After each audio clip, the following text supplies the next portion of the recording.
The news came to Grosvenor Street on a bright, cold morning in the middle of the season, carried by Mrs. Ambrose Feld, who prided herself on being first with everything, and was, on this occasion, very nearly right. She swept into the Dowager Duchess of Kelvinridge's morning room in a rustle of police and self-importance, and she did not so much sit as deposit herself. She said, before she had well got her breath, that it was settled at last. He was coming. The new Duke of Kelvinridge would be in town within the fortnight, and would open the great house in Berkeley Square, and would, everyone agreed, be looking at last for a wife. Every mother in England has heard it by now, Mrs. Feld said, with relish. You have never seen such sharpening of arrows. A duke, and not above 35, and unmarried and grieving, which, as you know, only makes them more determined. The poor man will be hunted to ground before Whitsun. The Dowager Duchess, who was 80, and had buried a husband and both her sons, and was not easily impressed by anything, received this intelligence with a dryness that would have withered a lesser visitor. He is my grandson, Amelia, she said. I am tolerably aware of his movements, and I will thank you not to speak of my Marcus's death as though it were a convenience for husband hunting. Mrs. Feld coloured and recovered, and talked of other things, and did not once, in the whole of her visit, look at the young woman sitting quietly in the window, with the dowager's work-basket, mending a torn flounce with small, even stitches. People did not, as a rule, look at Hesper Whitgrove. She had grown used to it. There was a time, years before, when she had minded very much, and that time was past, and its passing had cost her something she did not often examine. She was 26. She had been, once, a gentleman's daughter, with modest expectations, and a pretty enough future. And then her father had died with more debts than sense, and the future had gone the way of the money, and Hesper had learned the particular arithmetic of the genteel poor. She had no fortune, no protector, and no prospects that a sensible woman would call prospects. What she had was a clear head, a steady hand, 3 languages, and a dignity that she wore the way other women wore their good pearls, quietly and every day, and never for show. For the last 2 years she had been companion to the Dowager Duchess of Kelvinridge, which meant that she read to the old lady, and wrote her letters, and managed her shawls and her tempers and her appointments, and was paid a wage that a scullery maid might have thought thin. She did not complain of it.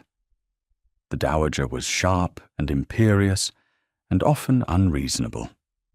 She was also, underneath all of that, the first person in 5 years who had troubled to see Hesper at all, and Hesper had learned to love her with the wary, unspoken love of a woman who has been taught not to expect affection, and receives it anyway. When Mrs. Feld had gone, the dowager sat a while in silence, tapping the arm of her chair with one ringed finger. You heard all that? She said. It was not a question. I could hardly help it, ma'am, said Hesper. Mrs. Feld is not a quiet woman. She is a fool, said the dowager. But she is not wrong. They will hunt him. He has been duke a little more than a year, and in that year I have watched every match-making mother in the kingdom fall upon him like gulls upon a dropped loaf, and I have watched him grow colder and harder under it than any man of his years has a right to be. She turned her fierce old eyes on Hesper. He was not always cold. You would not know it to look at him now. He was the second son, you understand, Marcus was the heir, Marcus was the Duke, and Everett was only Lord Everett, the clever younger brother nobody troubled about, and it suited him. He had his books and his travels, and a modest independence, and no one hunted him, because a younger son with no title is not worth the hunting. And then Marcus took a fever, and died in a week, and the whole weight of it came down on Everett like a roof falling, and the same women who had looked straight through Lord Everett for 10 years could not throw themselves at the Duke of Kelvinridge fast enough. He has not forgiven them for it. I am not sure I blame him. Hesper said nothing. It was not her place to have opinions on the Duke of Kelvinridge, and in any case she had none. He was a name to her, a rumour, a cold, rich man she would very likely never be in a room with. And if she was in a room with him, he would not see her, because no one saw her, and she had long ago stopped minding.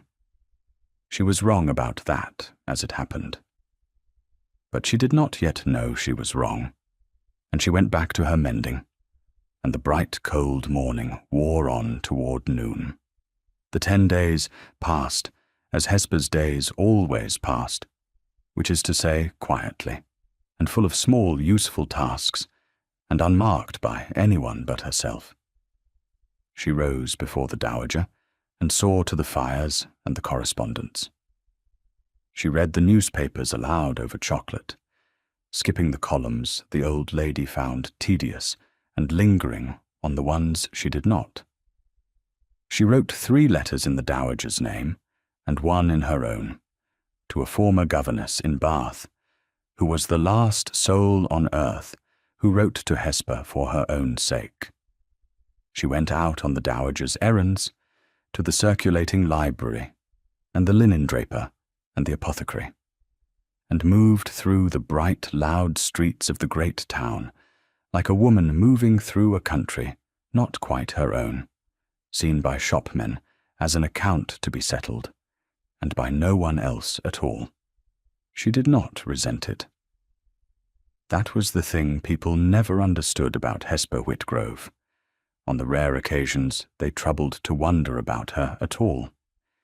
She had made a kind of peace with her smallness in the world, and the peace was real. It was not the bitter resignation of a woman who has given up. It was the harder-won calm of a woman who has looked her life full in the face and decided to live it with her back straight.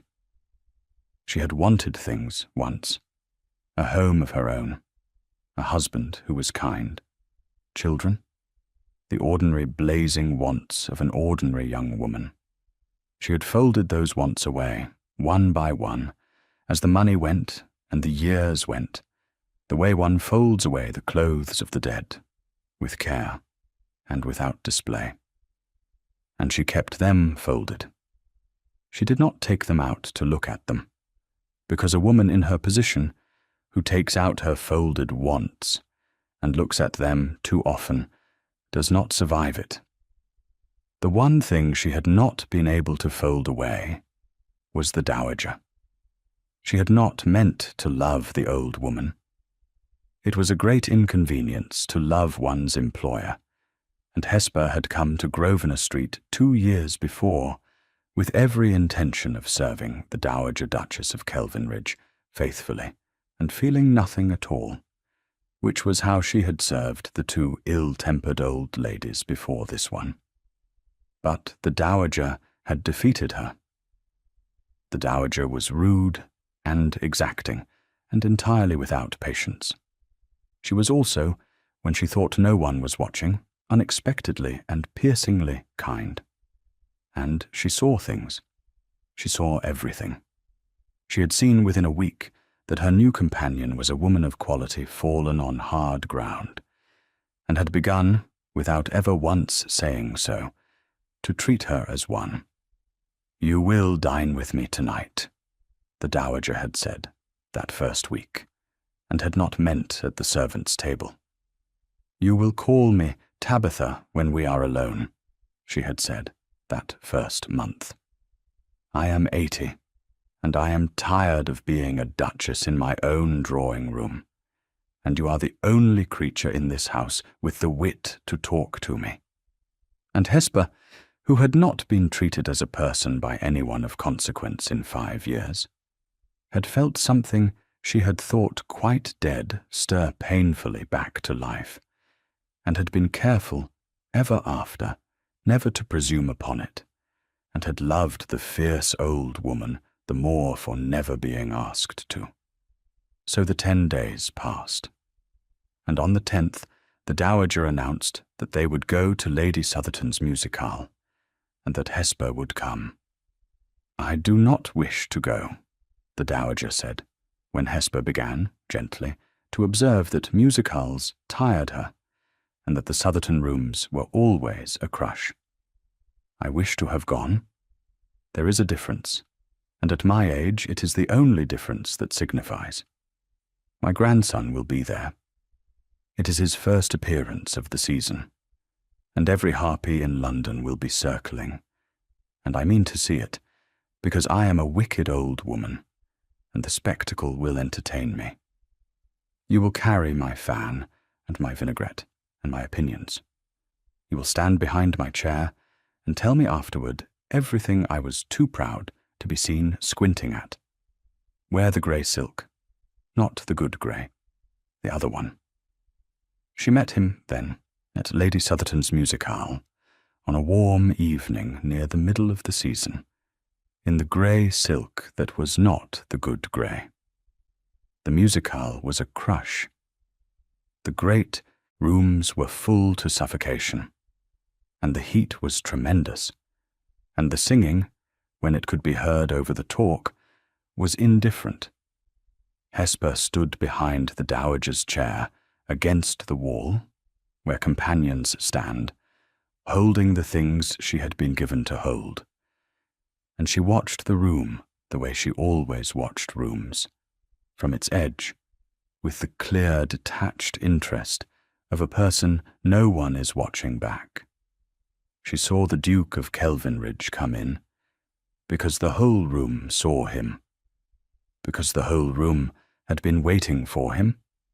The talk did not stop exactly, but it changed, the way a field changes when a cloud crosses the sun, and every fan in the room began to move a little faster, and every unmarried woman under 30 arranged herself, without appearing to, toward the door.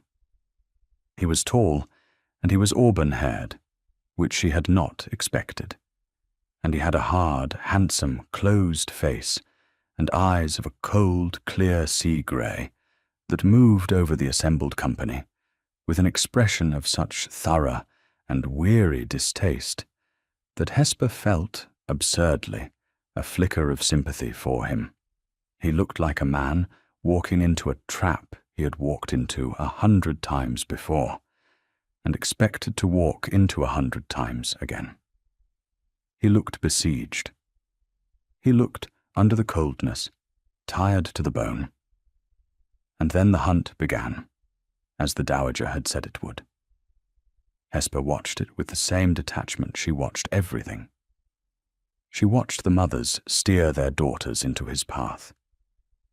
She watched Lady Genevieve Carstell glide toward him with the serene confidence of a woman who has never been refused anything. Lady Genevieve was generally held to be the most beautiful woman in London that season, and she had made it known, without ever quite saying so, that she considered the matter of the Kelvinridge Duchess as good as settled in her own favour. She watched him receive all of it with a cold, correct courtesy that gave none of them the smallest thing to hold, and she thought, without envy and without much interest, that it must be a strange and lonely business to be wanted so much and liked so little. She watched one encounter in particular, because it happened close enough to the Dowager's chair for her to hear it. A mother of formidable brow, and a daughter of about 18, pretty and frightened, had run the Duke to ground by a pillar. The mother was talking, rapidly and brightly, of nothing at all, of the heat and the music, and the sad thinness of the season's company. The daughter stood beside her, with her eyes down, and a look on her face that Hesper knew. The look of a young creature being made to perform, and hating it. The Duke of Kelvinridge listened to the mother with a stillness that was not politeness, but its cold opposite, a stillness like a shut door. He answered in words of one syllable. He did not once look at the daughter. The whole small transaction went on for perhaps 2 minutes, and then the mother, defeated, bore her mortified child away to try elsewhere. He had not been unkind, exactly. He had said nothing rude. But there had been a contempt in the perfect economy of his answers that was worse than rudeness, and Hesper, watching, thought that the contempt was not for the frightened girl, who after all had wanted none of it, but for the whole machinery that had shoved her forward. And she thought, too, that a man cannot go on pouring contempt on the world, however deserving, without some of it curdling in him and turning inward. She was sorry for him again, and then was impatient with herself for being sorry, because the private sorrows of dukes were no business of a companion in a made-over gown. Lady Genevieve Castell managed the thing better. Hesper watched her do it. Where the other women rushed, Lady Genevieve waited. Where they talked, she was serene. She did not pursue the Duke across the room, but arranged, by some art Hesper could not name, for the currents of the room to carry him past her. And when he passed, she gave him only a cool inclination of her lovely head, and a single remark, and let him go, so that she alone, among all the women in the room, appeared not to want him. Hesper, who was a shrewd judge of performances, having spent her life at the edge of them, recognized at once that this was the most dangerous performance of all. Lady Genevieve Castell had studied the Duke of Kelvinridge's particular weariness, and meant to be its cure, and would very likely succeed. It did not occur to Hesper, watching, that Lady Genevieve's studied indifference, and her own true indifference, might look to a tired man across a crowded room like different things entirely. It did not occur to her because nothing about the Duke of Kelvinridge was, or ever could be, anything to do with her. She did not try to catch his eye. The thought would not have occurred to her. She had nothing to catch it with, and no reason to try, and a companion who makes eyes at a duke is a companion who will shortly be looking for a new situation. So she looked after the dowager's comfort, and fetched a glass of lemonade the old lady did not much want, and stood quietly against her wall, and was, as far as she knew or cared, invisible. She was not invisible. That was the thing she did not know. From across the crowded room, the Duke of Kelvinridge, hemmed in by mothers and daughters, and the endless soft artillery of the hunt, had found, without meaning to, the one still point in all the moving room. A young woman against the far wall, plainly dressed, holding an old lady's fan, watching the whole performance with a calm, grey gaze that wanted nothing from him at all. She was not arranging herself toward him. She was not looking at him. She was the only person in the room who was not. And to a man who had spent a year being looked at by everyone who wanted something, the sight of one person who did not was like cool water. He asked his grandmother about her, later, when he had fought his way to the dowager's corner, as much to escape the hunt as to pay his respects. "Who is that?" he said, low, when the civilities were done. "The young woman behind your chair." The dowager did not turn her head. She had lived 80 years, and she had not lived them stupidly. "That," she said, "is my companion, Mrs. Whitgrove.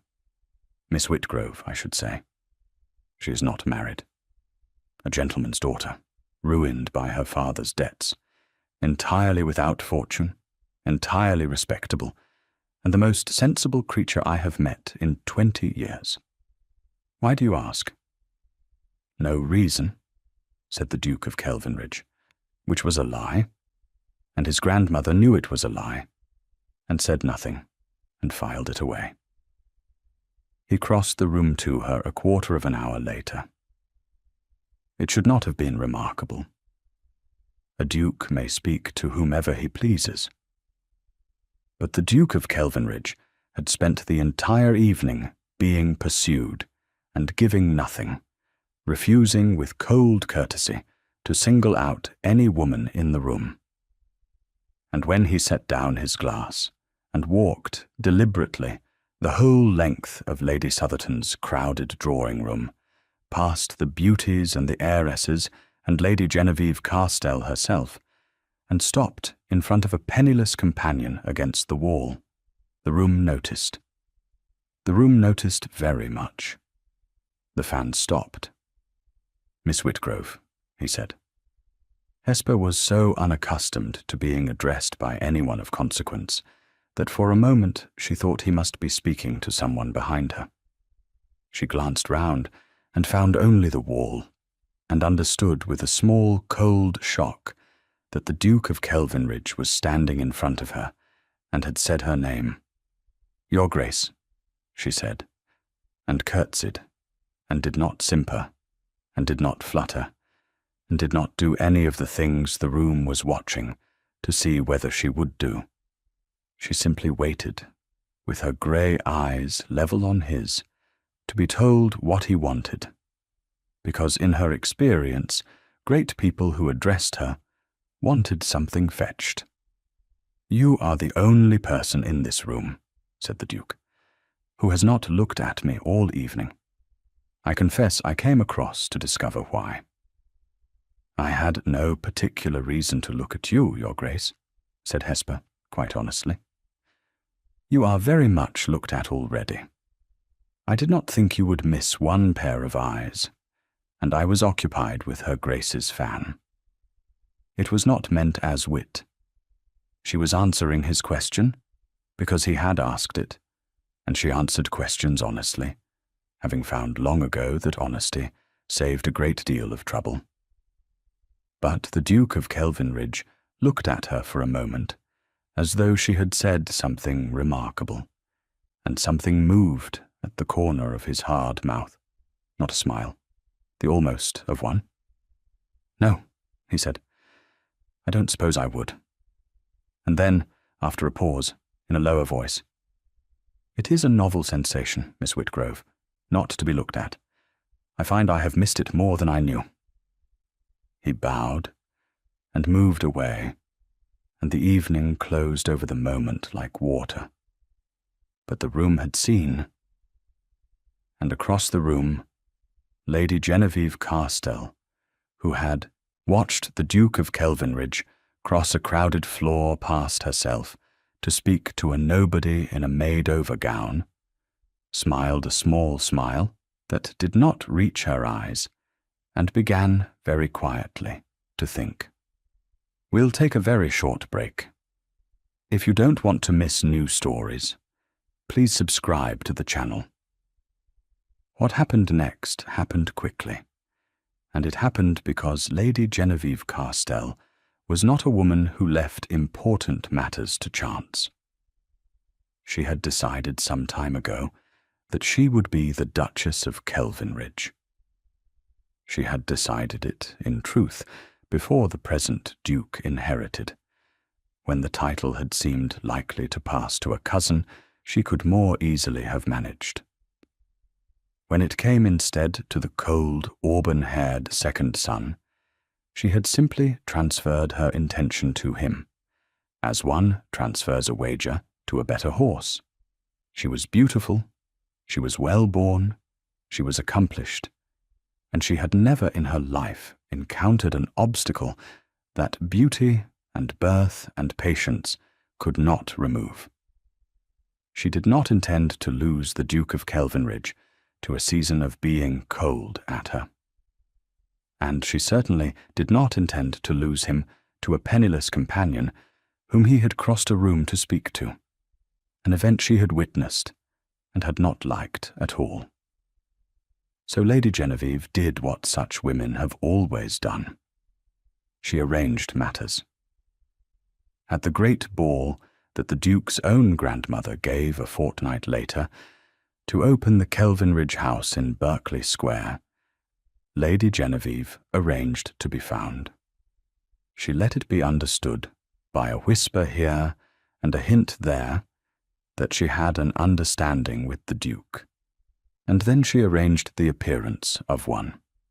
She would draw him aside, on some pretext, to the library, which she had established was quiet. She would ensure that certain persons, chaperones, and gossips of unimpeachable authority would happen upon them there alone. And the Duke of Kelvinridge, a man of honour, would have no choice, when found in a compromising privacy with an unmarried lady of quality, but to offer for her on the spot. It was neatly planned. It had worked for cleverer women than Lady Genevieve on colder men than the Duke. It did not work because Hesper Whitgrove was in the library. She had gone there to escape. The Dowager, exhausted and triumphant, had retired early to her rooms above, and had told Hesper to go and sit somewhere quiet for an hour and stop hovering. And Hesper, who found the great glittering crush of the ball as wearying as the Dowager did, had slipped away to the one room in the house where no one ever went during a ball, the library.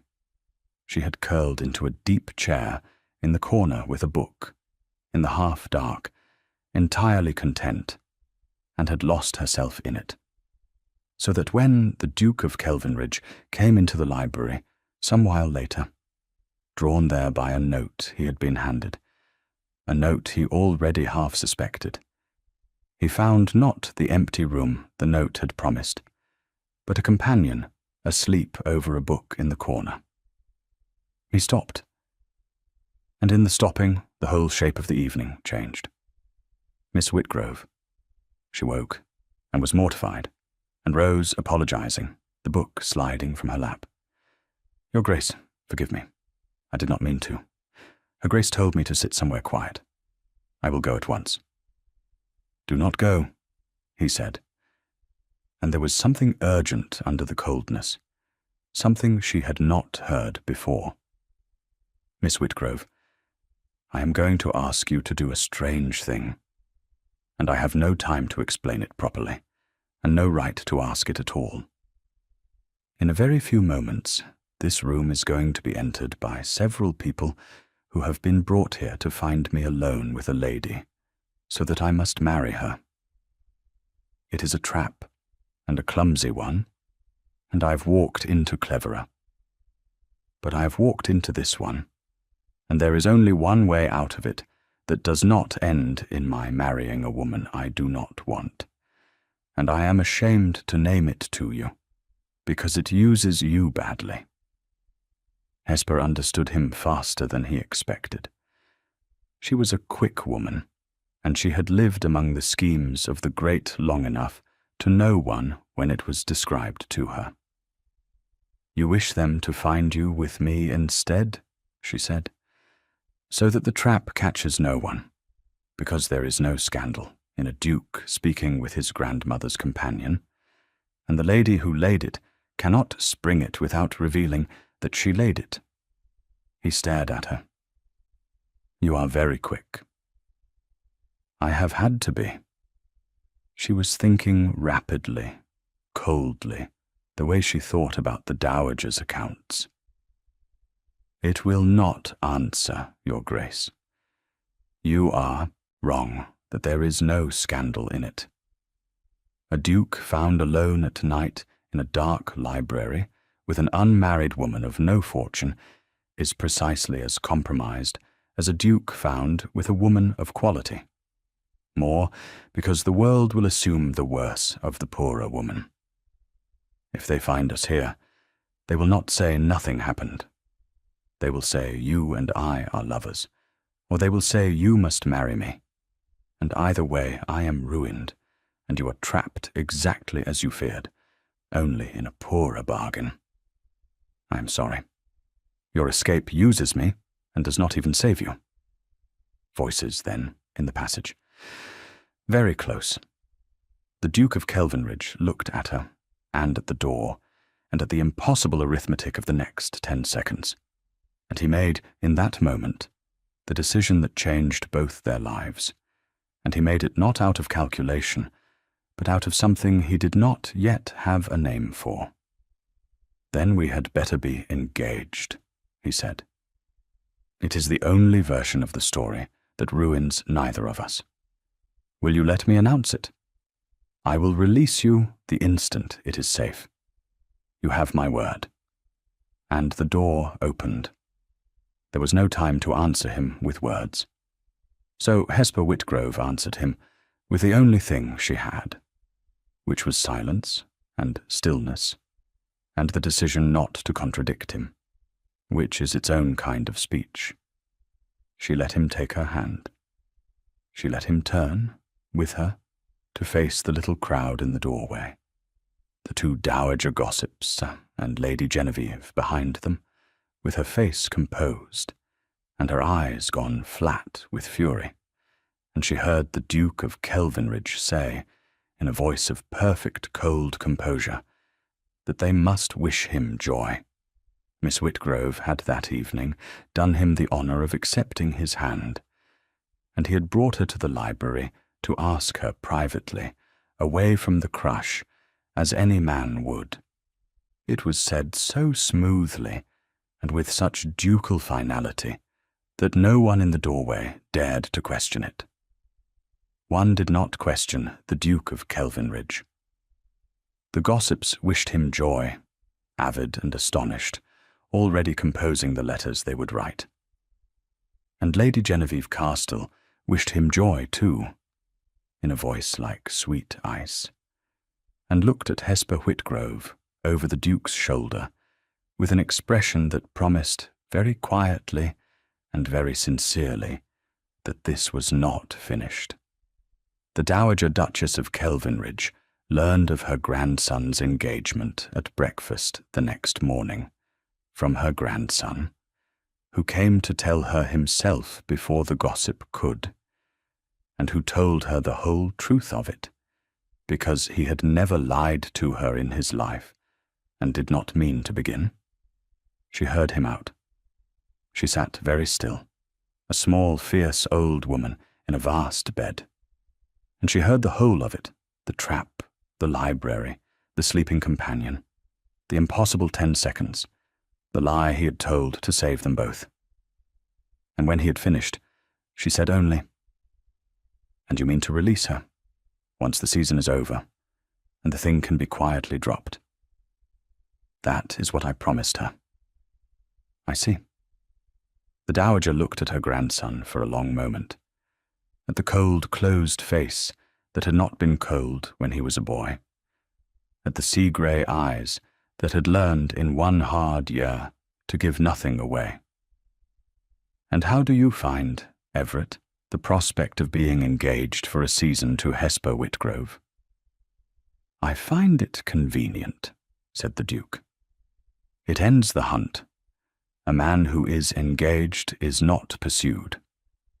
I shall have a season's peace, which I have not had in a year, and she will have a season's protection and a handsome settlement when we part, which will keep her from ever having to fetch another old woman's fan. It is a fair bargain on both sides, and no one is harmed by it."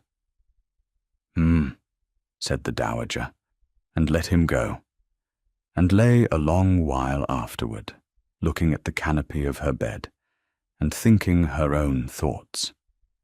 For she had seen her grandson's face when he spoke of finding it convenient, and she had heard the thing he had not said, which was the thing under the words.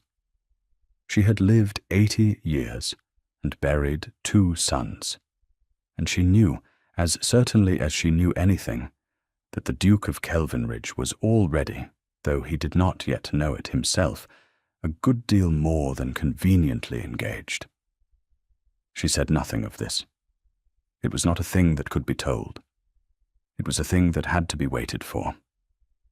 But she smiled, alone, at her bed canopy, the first true smile she had smiled since Marcus died, and she resolved to do nothing whatever to hasten the quiet dropping of the engagement, and a good deal, very quietly, to prevent it. For Hesper, the days that followed were the strangest of her life. She had been invisible for 5 years, and now, overnight, she was the most looked-at woman in London, and she discovered that she did not much like it, and that she was rather good at it all the same. The dowager took her in hand at once. There would be no half measures, the old lady declared. If Hesper was to be the affianced bride of the Duke of Kelvinridge, fiction or no fiction, she would be dressed and turned out as such, and the whole of society could choke on it. So there were modistes, and gowns in colours Hesper had not worn since her girlhood, deep greens and soft greys that were not the greys of a servant, but the greys of a woman who had chosen them. There was a lady's maid of her own, and there was the slow, strange business of learning to walk into rooms as though she had a right to be in them, which, Hesper found, was less a matter of learning than of remembering. She had been born to it before the money went, and the body does not entirely forget. She bore the scrutiny with a composure that surprised everyone who had wagered against her. And there was a great deal of scrutiny. Society could not make her out. A nobody, a companion, and the cold Duke had crossed a room for her, and offered for her within the fortnight. So society did what society does with a thing it cannot make out. It watched, and it whispered, and it waited, half of it hoping she would fail, and half of it, the kinder half, quietly delighted. For there is always a part of any crowd that loves to see the overlooked one lifted up. Hesper did not fail. She was not grand, and she did not try to be. She was simply, unfailingly herself, plain-spoken and dignified, and impossible to fluster.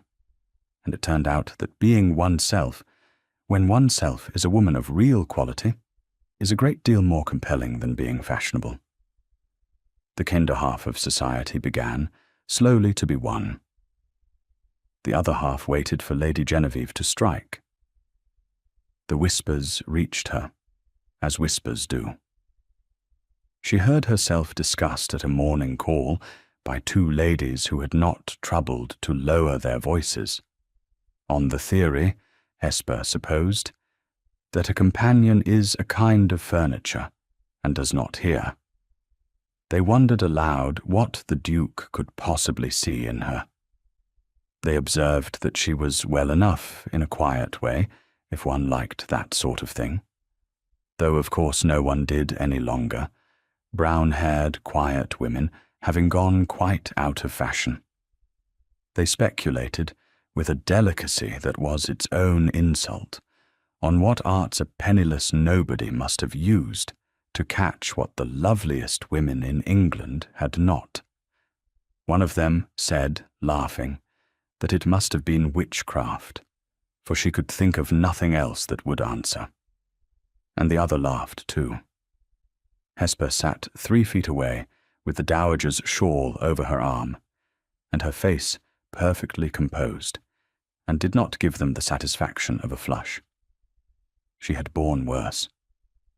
That was the thing that steadied her, through all of it. She had buried a father in disgrace, and been turned out of the only home she had known, and had walked at 21 up the area steps of a stranger's house to take a servant's wage, and she had done it with her back straight. Beside that, the whispers of idle women were nothing. They were less than nothing. They were a summer wind. She had learned a long time ago the one lesson that such women never learn, because they have never needed to. The opinion of people who do not know you cannot touch the part of you that is real, unless you let it. And the letting is a choice. And the choice is yours, always, and is the one thing in all the world that poverty and disgrace and invisibility can never take away. So she let them talk, and she carried the dowager's shawl, and she was, though not one of them could have said how, entirely untouched. And it was this, more than any gown the dowager put her in, that began by slow degrees to turn the tide. And the Duke of Kelvinridge, who had entered into the whole business as a convenience, found that the convenience was becoming something he had not bargained for. They were much together, of necessity. An engaged couple must be seen. So they rode in the park, and attended the same dinners, and stood up together at balls, and sat side by side at endless, interminable evenings. In all of it they had to talk. And it was the talking that undid him, as it had undone him the first night, because Hesper Whitgrove talked to him as no one else did. She did not flatter him, and she did not fear him, and she did not, above all, want anything from him. The one thing she might have wanted, the marriage, she knew to be a fiction. And so she was free with him in a way no other woman in England was free. Free to be honest, free to be dry, free to tell him plainly when he was wrong, which he was sometimes, and to say so, which no one had said to him since Marcus died. He found himself saving things to tell her. He found himself at the dreary dinners, watching the door for her. He found that the cold, weary distaste with which he had come to regard the whole world lifted, in her company, like a fog burning off, and that he could not always account for the lightness that came in its place, and did not, at first, try. They rode out together in the park one grey afternoon, because an engaged couple must be seen to ride, and the fashionable hour found them walking their horses side by side down the long avenue, while all of society took note. For a time they said the things one says. And then, past the worst of the crowd, where the avenue thinned and the bare trees closed over them, the Duke fell silent. Hesper, who had learned his silences by now, let him keep it. After a while he spoke, not of anything in particular, only of the park. He spoke of how his brother had taught him to ride not a quarter mile from where they now were, on a fat pony called Barnabas, that had bitten everyone but Marcus. He told her how the two of them had raced along this very avenue as boys at dawn, before the fashionable world was awake to be scandalized by it. "You loved him very much," said Hesper. "Everyone loved him." It came out flat, worn smooth by repetition. "I am told so at every dinner in London. What a loss to the world. What a gate his death has opened." He was quiet a moment. "No one asks whether I loved him. They ask whether I mean to open the Scottish house, and whether I shoot, and whether I have views on the marriage of their daughters. They do not ask about Marcus, because Marcus is over, and I am what is left, and a thing that is over is of no further use." He glanced at her, and away. "You asked. On the first evening, before you had any reason to trouble yourself with me. You asked what he was like. No one else has asked me that in a year." "Then no one else has been paying attention," said Hesper. "A man does not become a title the day his brother dies. He only becomes a title in the eyes of people who were never looking at the man to begin with." She kept her eyes on the avenue ahead. "For what it is worth, Your Grace, I did not ask to be kind. I asked because I wanted to know. There is a difference. Kindness can be performed. Curiosity cannot. I was curious about the brother you never speak of, because it seemed to me a great sad silence in the middle of a man. I have a weakness for the truth of people. It has cost me a great deal in my life, and I have never learned to cure it." The Duke of Kelvinridge did not answer for a long moment. When he did, it was very low, and not at all cold. "Do not cure it," he said. "I forbid it. It is the only interesting thing anyone has said to me since I inherited." And Hesper laughed before she could stop herself, a real laugh, surprised out of her. The Duke turned to look at her, as though he had never heard the sound before, which in a sense he had not, and something in his hard face came open, just for an instant. Then a rider hailed them from the avenue, and the fashionable world closed back over the moment, and they rode home talking of nothing, and both of them were quiet that evening, in different rooms of the same great house, thinking. There was an evening at the great house in Berkeley Square, a family dinner, only the dowager and the two of them, at the enormous table in the great cold dining room, where the Kelvinridge dukes had dined in state for 200 years. The three of them were marooned at one end of an acre of mahogany. The footmen stood like statues, and the talk was stiff. And Hesper, watching the Duke sit rigid and unhappy at the head of the table his brother should have been sitting at, said quietly, when the covers were changed, that it seemed a great pity to keep so much table between three people who could perfectly well hear one another across a smaller one. If it were her house, she said, she would have the leaf taken out, and dine cosily, and let the mahogany rest. The Duke looked at her, and looked at the vast table, and something in his face changed. "My mother used to say that," he said low. "She used to beg my father to shorten the table. He never would. He said a Kelvinridge dined in state, or not at all." He was quiet a moment. "Marcus kept it long after. I have kept it long. I do not know why. Habit, I suppose. The habit of doing a thing because it was always done." He signalled to the butler. "Take the leaf out tomorrow," he said. "We will dine cosily. Her Grace is quite right." And the dowager, at his other hand, said nothing, and ate her fish, and smiled to herself. She had begged her son to shorten that table for 40 years, and never once been heeded, and a companion of 26 had done it in a sentence.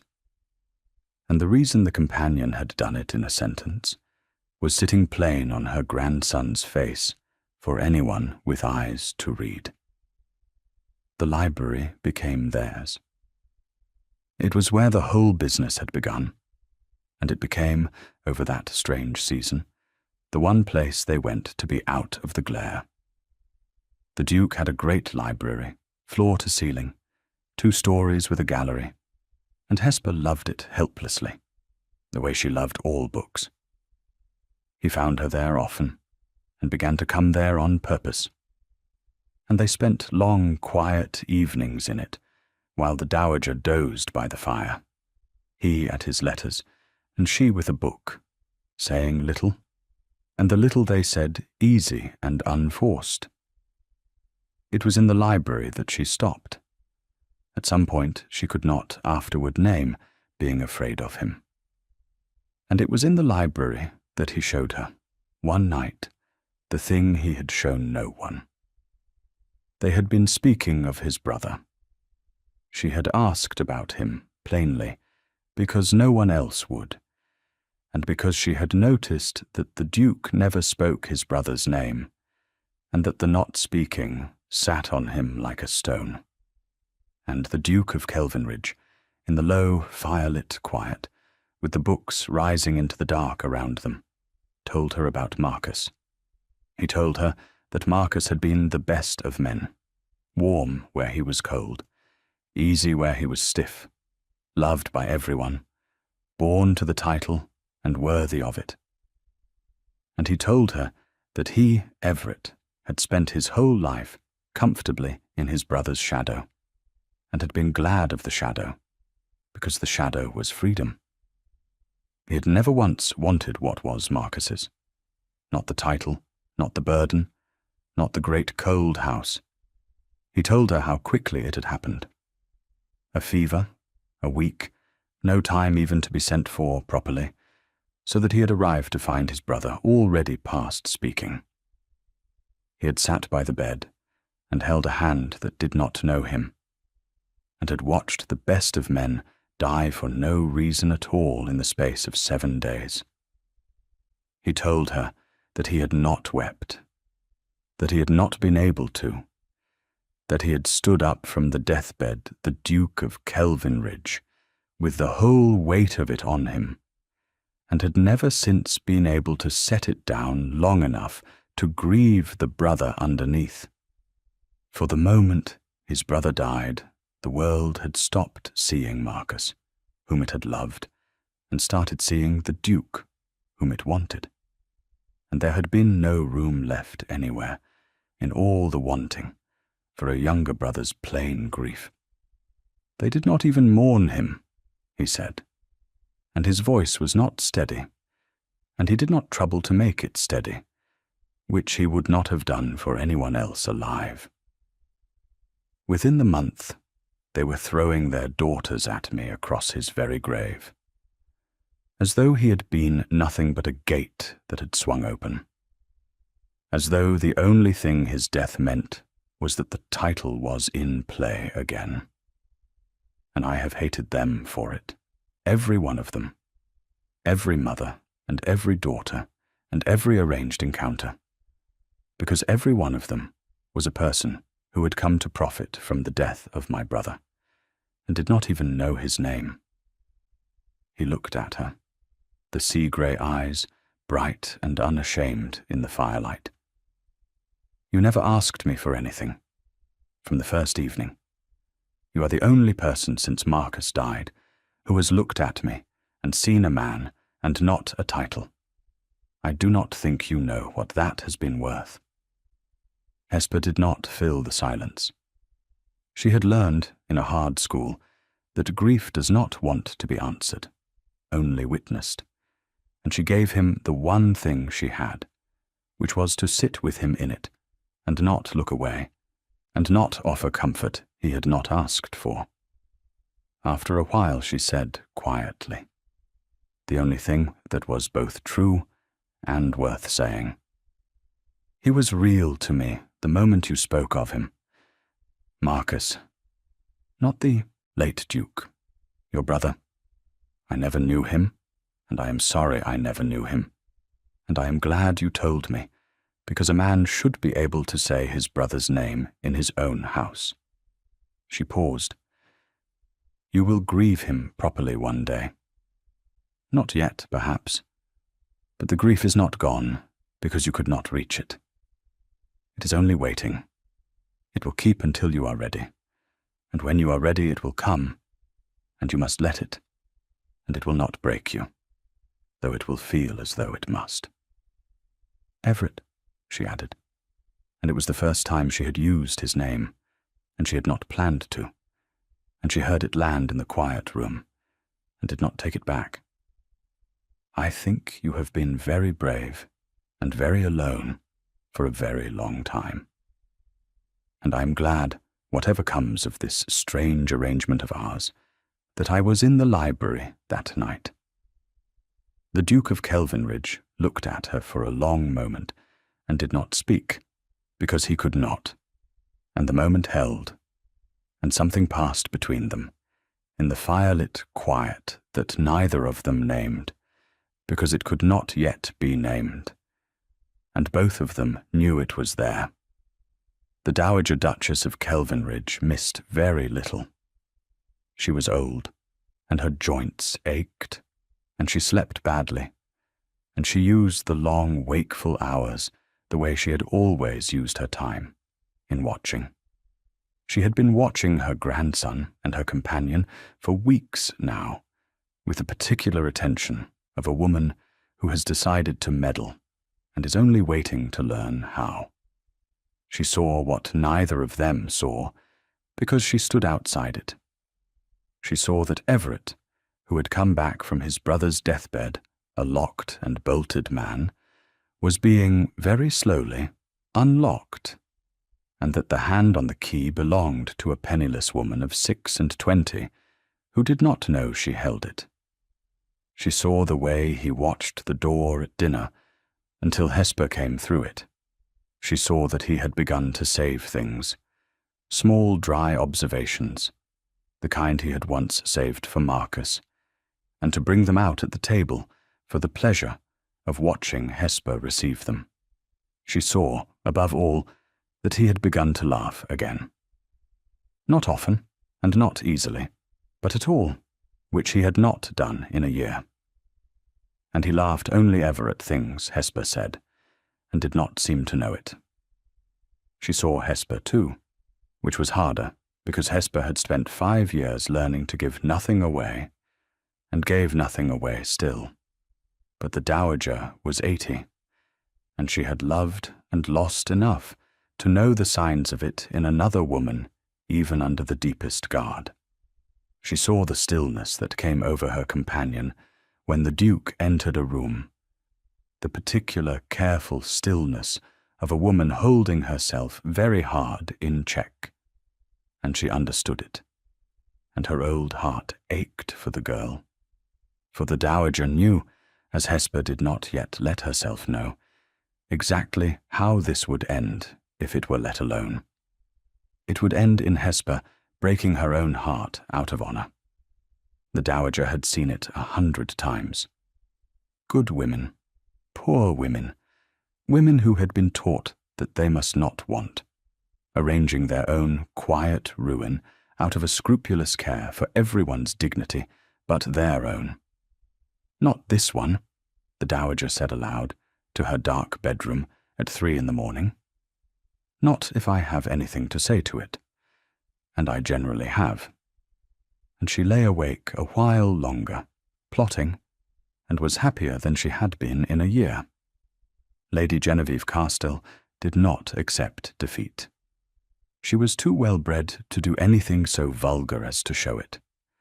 But she had not for a moment abandoned the field, and she chose her own methods, which were quiet and patient, and aimed with great precision at the one target she judged vulnerable. Not the Duke, whom she could not reach. Hesper, whom she could. She found her chance at a ball in the ladies' withdrawing room, where she came upon Hesper alone and arranged to remain so, and she was, for the space of 5 minutes, everything that was gracious. She admired Hesper's gown.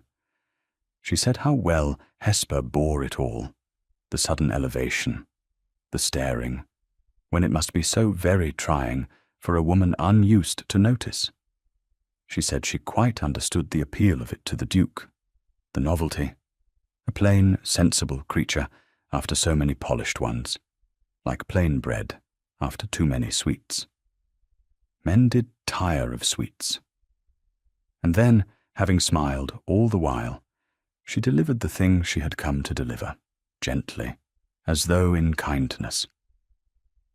I only hope, said Lady Genevieve, that you are not letting yourself grow too fond. It would be natural, of course. Any woman would. But you are sensible, and you will have seen, as I have, that the Duke is a man who wanted, above all, to be let alone this season. An engagement is a wonderfully effective way of being let alone. It ends the pursuit. It grants a man peace. I am sure it has granted him a great deal of peace. She let that rest a moment. Novelty fades, Miss Whitgrove. Peace, once a man has it, he begins to take for granted. And then he begins to look about him again. I say it only because no one else will trouble to, and because I should hate to see a sensible woman mistake a convenience for a devotion. Do forgive me. I speak from friendship. And she pressed Hesper's hand, and smiled her smile that did not reach her eyes, and went out, leaving the poison behind her, exactly where she had meant to leave it. It was cruel, and it was clever, and its cleverness lay in this, that every word of it was something Hesper had already said to herself in the dark. That was why it went so deep. Lady Genevieve had not told her a single thing she did not know. She had only said it aloud, in the daylight, in a stranger's voice. And there is a particular terror in hearing one's own secret fears repeated back by an enemy, for it makes them seem no longer fears, but facts. Hesper went home that night, and lay a long while awake, and told herself that Lady Genevieve was a jealous woman and a liar, and knew it was true, and could not, all the same, unhear a word of it. The liar had aimed at the truth, and hit it. It was not long after that night that Hesper Whitgrove understood she was in danger, and named the danger to herself plainly, alone, as was her way, and did not pretend it was anything but what it was. She was coming to love him. It was the most foolish thing she had ever done, and she had done a great many foolish things in her time, but none so foolish as this. She was a penniless companion, and he was the Duke of Kelvinridge, and their engagement was a fiction that both of them had agreed to end. If she allowed herself to forget that, if she allowed the fiction to become, in her own secret heart, a hope, then she was no better than the 100 women he despised, the women who wanted the title, except that she wanted worse. She wanted the man, and the man was not hers to want. He had made a bargain with her. He had promised to release her. And a woman of any honor at all does not take a bargain struck in a crisis and quietly reshape it, in the dark, into a trap. So Hesper did the thing that cost her more than anything had cost her since her father's grave. She decided to release him. She did not tell him at once. She waited for the right moment, which is to say she waited for her own courage. And while she waited, the season wore on toward its great climax, the Duke's own midsummer ball. It was the ball that would open the Kelvinridge house fully to the world at last, and mark, everyone assumed, the formal celebration of his engagement. And as that ball approached, 2 things happened. The first was that the Duke of Kelvinridge, who had spent the season slowly and unwillingly falling in love with his fictional betrothed, resolved to make the fiction true.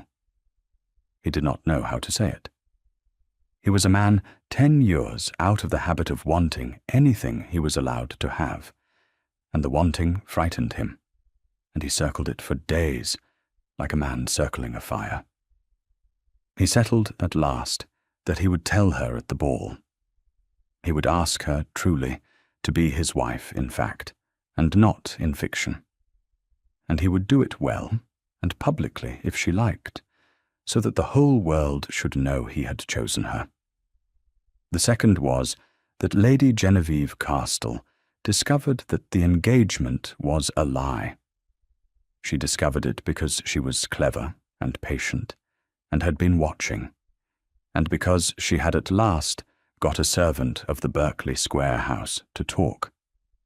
The servant had overheard, weeks before, a conversation in the library between the Duke and Miss Whitgrove, in which the words fiction and release, and when the season is over, had figured plainly. It was enough. Lady Genevieve did not need proof that would stand in a court. She needed only enough truth to make a story, and she had it, and she chose her moment with the care of a woman who has waited a whole season to be revenged, and her moment was the Duke's own ball. Hesper found her chance to speak to the Duke on the afternoon before it. She had meant to release him gently in private before the ball. She owed him that, she thought, before the whole world gathered to celebrate a thing that was not real. She found him in the library, and she had her whole speech prepared, and she got perhaps 4 sentences into it before it all went wrong. "Your Grace," she began, because she had gone back, deliberately, to the formal address, as a way of putting the necessary distance between them. "The season is nearly over. You have had your peace, and I am glad of it, and I think the time has come to speak of ending our arrangement, as we agreed, before the ball makes it harder to end. I do not want you to feel bound by a promise made in a crisis. I release you from it. Whatever is said afterward, whatever the gossip, I will bear it. I have borne worse, and I would rather bear it than hold you to a fiction a moment longer than honor requires. You have been more than fair to me. I only wish to be fair to you in return." She had rehearsed it 100 times, and she got through it steadily. And it was, she thought, rather well done, dignified and clear, and giving nothing of herself away. And she looked up when it was finished, expecting relief in his face, and found instead something she had not prepared for at all. He looked as though she had struck him. "You wish to end it," he said. "I wish to free you from it," said Hesper. "There is a difference. It was never a thing you chose. You reached for the nearest hand in a burning room. I have been glad to be that hand. But a man should not have to marry the hand he reached for, and I will not let this arrangement become the very trap you are trying to escape. That is all. It is the only honorable thing, and we both know it." And the Duke of Kelvinridge, who had spent 3 days composing the words with which he would ask her to stay, found that every one of them had deserted him. The woman he loved was standing in his library, releasing him from the only good thing that had happened to him in 2 years. She was doing it out of honor, out of a scrupulous care for his freedom, out of the plain, unselfish decency that was the very reason he loved her. And he could not find, in the wreck of his prepared speech, a single word to tell her so. So he said the wrong thing. He said stiffly, coldly, because coldness was the armor he reached for when he was hurt past bearing, that if that was her wish, he would not stand in the way of it, and that they would speak of the particulars after the ball. And he turned away to the window, and the moment broke. Hesper, who had come to free him, and had somehow contrived to feel as though she had been dismissed, gathered the pieces of her dignity, and left the library. And neither of them had said the one true thing that would have mended it, because both of them were too proud and too frightened and too certain of being unwanted to risk it. The ball that night was the most brilliant of the season. All of London came to the great house in Berkeley Square, thrown open at last, blazing with light, and Hesper moved through it on the Duke's cold, correct arm, and smiled the smiles that were required of her, and felt as though she were made of glass. They did not speak of what had passed in the library. They did not, in truth, speak of much at all. And Lady Genevieve Carstell watched them from across the ballroom, and saw the stiffness between them, and understood that whatever had been between the Duke and his companion was cracking of its own accord, and she decided that she would give it the final blow herself in front of all the world and take back what she considered her own. She made her move at the height of the ball, in the great gallery, before the largest possible crowd, in the pleasant carrying voice of a woman who has planned every word. She began by wishing the Duke joy, sweetly, and Miss Whitgrove too. And then she said, with a little laugh, that it was such a romance. Was it not? Such a very sudden romance, and so touching that the Duke should have chosen so far beneath him. And she did hope, she really did, that dear Miss Whitgrove was not distressed by the foolish story going about. The unkind story.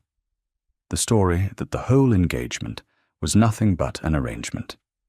A fiction got up in a moment of difficulty, and always meant to be quietly ended once the season was safely over. She said she was sure it was not true. She said it in the voice of a woman entirely sure it was true, and pitching every word to Carrie, and watching Hesper's face as she said it, with the bright avid eyes of a cat at a mouse-hole. The gallery went very quiet. This was better than anyone had hoped. The kinder half of society held its breath for the overlooked girl, and the other half leaned in. And Hesper Whitgrove stood in the blazing light with 100 eyes upon her, and felt the whole fragile edifice of the season come down around her. She knew, with a strange calm, that it was over, that the truth was out, and could not be put back. In a moment she would have to say something. And whatever she said, the world would see that Lady Genevieve had struck true. She would not lie. She had never been able to lie. She opened her mouth to say the only thing left to a woman of honor, which was some quiet, dignified admission that would free the Duke publicly and ruin herself for good. And she got as far as drawing the breath to say it. She never said it, because the Duke of Kelvinridge crossed the room. He crossed it as he had crossed Lady Southerton's drawing room 3 months before, deliberately, the whole length of the great gallery, past the beauties and the gossips, and Lady Genevieve Carstell herself, and this time the whole of London watched him do it, and this time he did not stop at a polite distance. He came to Hesper's side, and he took her hand, her plain, ungloved hand, in front of everyone. He turned with her to face the room, and he spoke into the ringing silence, in a voice of such cold, ducal finality, that not one soul in that gallery would ever afterward dare to doubt a word of it. "Lady Genevieve is misinformed," he said. "There is a story going about, as she says. I am glad of the chance to correct it before all of you, since you are all so kind as to be interested in my affairs. The story is that my engagement to Miss Whitgrove is a fiction, got up for convenience and meant to be ended." He paused, 1 second, 2, 3, and let it hang. "It is not true. It was true once. I will not lie to you, even to spare myself. Miss Whitgrove would not wish me to, and I have learned to want what she wishes. When I asked her to let our engagement be announced some months ago, it was indeed to escape a difficulty, and we did indeed agree, the two of us, that it should be quietly ended when the season was done. The gallery did not breathe. Lady Genevieve's smile had begun, very slightly, to fix. "But that was some months ago," said the Duke of Kelvinridge, "and I was a colder and a stupider man some months ago, and I did not yet know what I had been given. I know it now. Miss Whitgrove came to me this very afternoon and released me from our engagement. She did it out of honor, because she believed I did not truly want it, and she would not hold me to a promise made in a crisis. She freed me. That is the kind of woman she is. And I stand here before all of you to tell her, since I was too great a fool to tell her this afternoon, that I do not want to be freed. I want to be held to it. I never wanted anything so much in my life." He turned from the room to her. The coldness was gone from his face entirely, gone as though it had never been, and there was nothing in it now but a naked, terrified, entirely unducal hope. And he said, low, but not so low that the room could not hear, because he meant the room to hear, because he meant the whole world to hear. "You told me once that I was the only man in the room who had been crossed to. It was the other way about, Miss Whitgrove. You are the only person in the world I have ever wished to cross a room to reach, and I have now done it twice, in front of half of London, which I hope will persuade you that I mean it, since I am told I am not always able to say what I mean. I refused 100 women who wanted my title. I am asking the one woman who never wanted anything from me at all. Not the arrangement, not the fiction. You. Will you have me, Hesper? Truly, and for good, and by your own choice, which is the only thing in this whole business I have ever cared about, because I do not want a wife who is trapped into me any more than I want to be trapped myself. Choose me, or refuse me, but do it freely, and do it now, and put me out of my misery, because I find I cannot bear another moment of not knowing." And Hesper Whitgrove, who had come to the ball made of glass, and who had stood a moment before at the very edge of ruin, looked at the Duke of Kelvinridge, at Everett, at the man and not the title, at the naked hope in the sea-grey eyes, and she understood that she was being offered, in front of all the world, the one thing she had spent 5 invisible years teaching herself never to want, that it was real, that it was hers, and that she had only to reach out her hand and take it. She did not simper. She did not weep. She did the thing she had always done, which was to tell the plain truth plainly. And she told it not to the room, but to him, in a clear, steady voice that carried none the less to the furthest corner of the gallery. She had decided that if she was going to say it, she would say it so that no one could ever again pretend she had been anything but chosen. Chosen freely. Chosen first. "I released you this afternoon," she said, "because I loved you, and because I would not trap a man I loved. That was the whole of it, and I did not tell you, because a woman in my position does not say such things to a duke. I will say it now, since you have been so foolish as to make it possible. I have loved you since the night you told me your brother's name in this house's library. Not the Duke. You, Everett. I wanted nothing from you. That is true, and it is still true. I want nothing from you. Not the title, and not the great house, and not the settlements. I would take you with none of them. I only want you. And so, yes, freely, and for good, and by my own choice, in front of all of London, and my own dignity, and everything I have ever believed about what a woman like me is permitted to hope for. Yes, I will have you.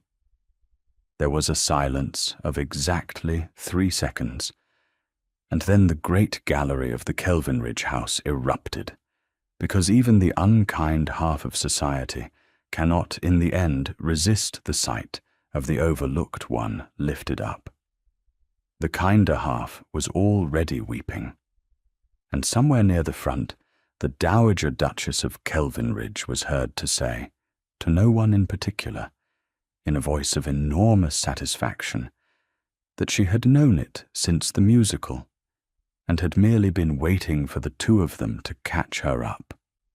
And the Duke of Kelvinridge, in front of all the world, lifted his companion's plain, ungloved hand to his lips, and did not let it go.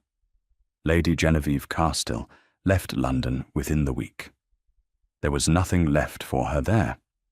She had staked a whole season, and a good deal of her pride, on becoming the Duchess of Kelvinridge, and she had lost. And worse than lost, she had been seen to lose, publicly, at the hands of a penniless companion. Society, which had feared her a little, did not fear her any longer. And a beauty who is no longer feared is a beauty on borrowed time.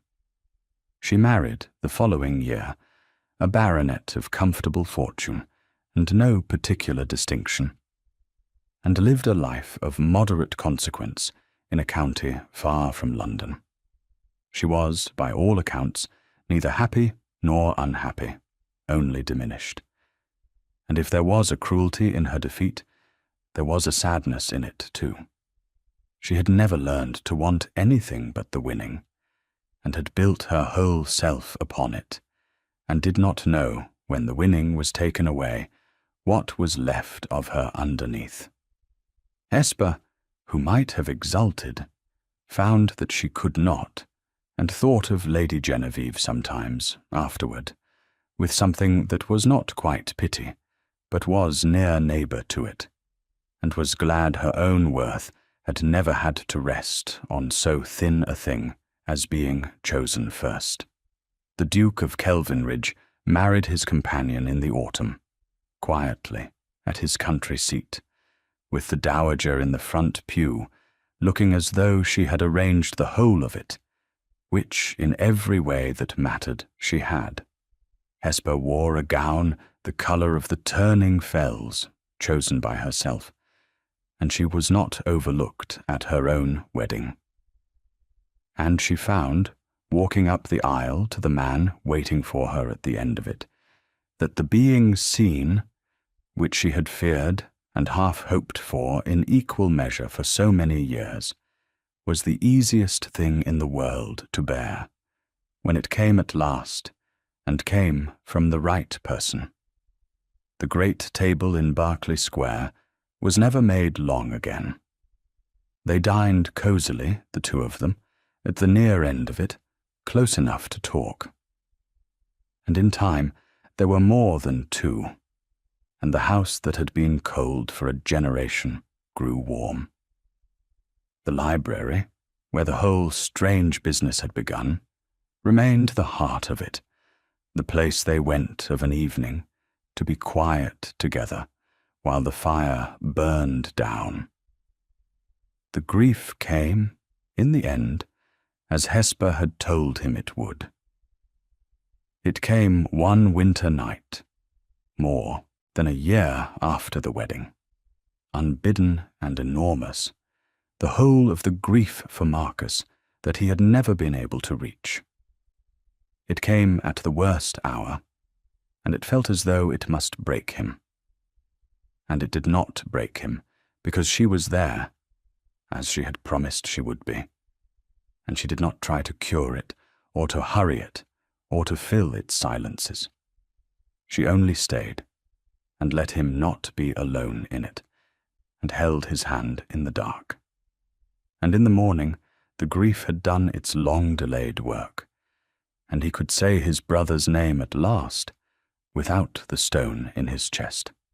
He was, though the loss remained, and would always remain, a man who had finished mourning, which is a different thing from a man who has forgotten. society, which forgets nothing and forgives everything, provided it is entertaining, decided in the end that it had always known the Duke of Kelvinridge would choose brilliantly, and told the story of his courtship as a great romance, and got most of the details wrong, and did not much matter. Only 2 people knew the whole truth of it, and 1 old woman who had guessed. They knew that it had begun with a lie told in a burning room, and had become the one wholly true thing in either of their lives. They knew that the world had looked straight through both of them. Once, the second son no one troubled about, and the companion no one saw. And they knew that they had found each other precisely in the not being seen, 2 invisible people who had turned out, when someone finally looked, to be the realest things in any room, and on winter evenings, in the warm library, the Duke of Kelvinridge would sometimes look up from his letters at his wife across the fire, the woman he had crossed a crowded room to reach on a night when she had not troubled to look at him, and he would think that of all the 100 women who had wanted the Duke, the only one worth having had been the one who had wanted nothing but the man. She had told him so, plainly, in front of all the world, and she had been, from the first cool, grey, unimpressed glance to the last, the only person who had ever truly seen him. Thank you for listening to the story, all the way to the end.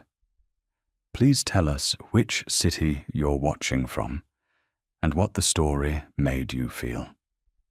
Don't forget to subscribe so you won't miss new stories.